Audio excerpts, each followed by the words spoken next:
खबर आई थी कि 18 पुलिसकर्मी घायल हुए हैं, लेकिन अब कुल मिलाकर 83 यानी 45 पुलिसकर्मी प्लस 18। अरे नहीं मैडम,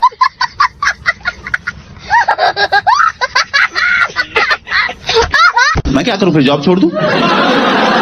आजकल हो गए हैं स्टार टीचर्स, यूट्यूब वाले स्टार टीचर्स, जिनको कुछ जानना ना कौड़ी। আমি ম্যাম সেই দৌকরিকা টিচারেরই স্টুডেন্ট, না হলে হয়তো আপনার মতোই ভুল করতাম। প্রথমত আপনি যাদের কথা বলছেন তারা লক্ষ লক্ষ স্টুডেন্টের ভবিষ্যৎ গড়ে দিয়েছে।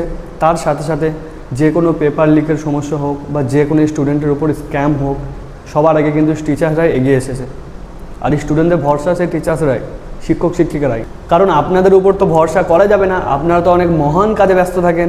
ঝালমুড়ি, মেলোডি, তারপরে 2000 টাকা নোটে নাকি চিপ আছে, এইসব নিয়ে আপনারা ব্যস্ত থাকেন। তো এইসব ফিল্ড ছেড়ে কেন এই ফিল্ডে ঢুকছেন? শিক্ষকরা এখানে আছেন, ওনারা দেখে নেবেন।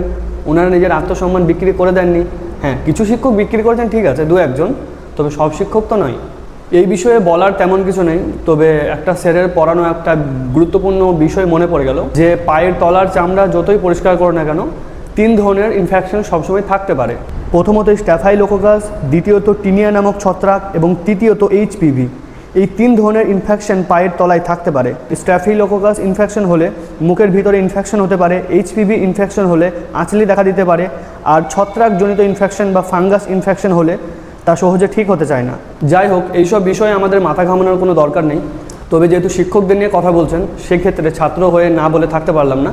তবে নেক্সট বার শিক্ষকদের খারাপ কিছু বলার আগে অবশ্যই ভাববেন, খারাপ কিছু বলবেন না।